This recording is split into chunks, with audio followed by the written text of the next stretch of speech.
Welcome back to that God Power. This is the channel where we're going to unlock the God Power laying dormant on the inside of you. But first today, what we're going to do is continue breaking down the book of Genesis. Last time we did chapter 44 where we were thinking like Joseph was trolling his bros and stuff like that. And it was like, yo, what's going on? So today, we're going to break down chapter 45. Now, we're going to finally figure out what's going on here. Okay? So let's go jump right into it. Joseph could stand it no longer.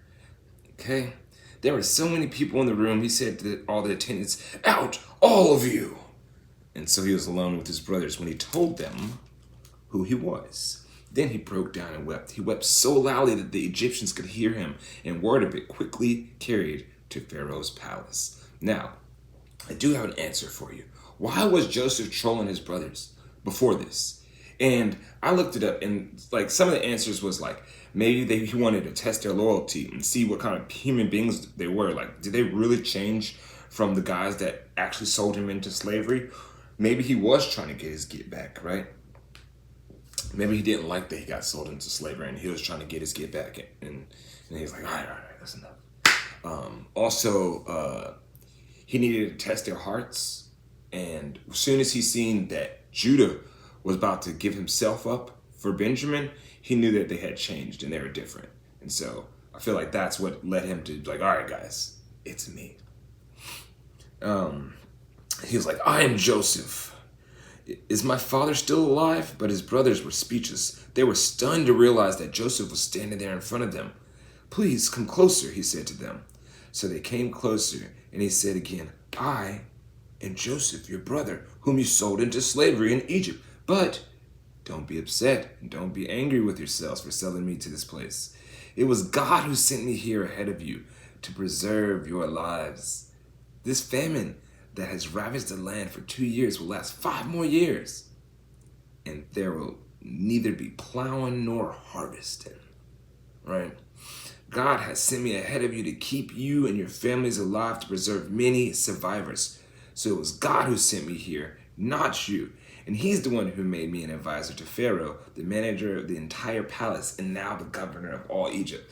So Joseph is not confused about anything. And like we noticed when he was in prison and he didn't get let out of prison, he never complained. Like he was just like going with the flow.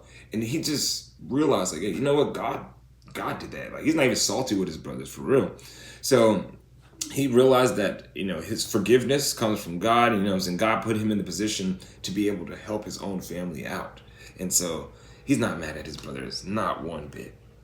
And he was like, now hurry back to my father and tell him, this is what your son Joseph says. God has made me master over all the land of Egypt. So come down to me immediately. You can live in the region of Goshen, where you can be near me with all your children and grandchildren, your flocks and your herds and everything you own. I'll take care of you there. For there are still 5 more years of the famine ahead of us. Otherwise, your household and all your animals will starve. Then Joseph added, look, you can see for yourselves, and so can my brother Benjamin, that I really am Joseph. Go tell my father of my honored position here in Egypt. Describe for him everything you've seen, and then bring my father here quickly. Weeping with joy, he embraced Benjamin, and Benjamin did the same. Then Joseph kissed each of his brothers and wept over them after they began talking freely with him. So they just, all right, so after he cried and let him know he was Joseph, he was like, yo, I need y'all to go get my pops. Y'all all come here. You know what I'm saying? I'm taking everybody, all the children, all the servants, all the animals. I want it all here. So I'll take care of it, don't worry. And they were just talking freely. So when they started talking freely, it doesn't say exactly what they're talking about. These are brothers, right? And so this is a good time to catch up. So I feel like this is the time when they catch up and they're talking about their wives and all the different adventures they've been on or whatnot. And that's what I think they mean by like they were just talking freely. So then the news soon reached Pharaoh's palace that Joseph's brothers have arrived. And Pharaoh and his officials were all delighted to hear this. They were like, what? Joseph's brothers? Joseph is that dude, bro. I want to meet his brothers and stuff like that. And so Pharaoh said to Joseph, tell your brothers, this is what you must do. Load your pack animals and hurry back to the land of Canaan. Then get your father and all your families and return here to me. I will give you the very best land in Egypt, and you will eat the very best will you eat from the very best that the land produces. So Pharaoh is ecstatic that Joseph's people is coming. He's like, oh, I'm about to take care of your people just like I took care of you because you've been taking care of me. So God has really, really set this up. Now, if you can remember, Egyptians don't like the Canaanites, or they don't like the Hebrews. So the fact that the matter that Joseph is in the door, and then he got his whole family in the door, that's God. You know what I'm saying?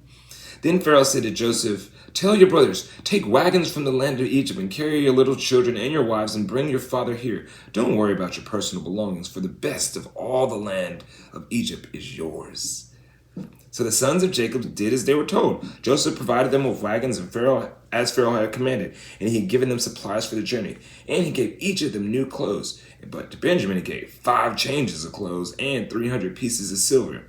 He also sent with his father 10 male donkeys loaded with the finest products of Egypt, and 10 female donkeys loaded with grain and bread and other supplies he would need for the journey.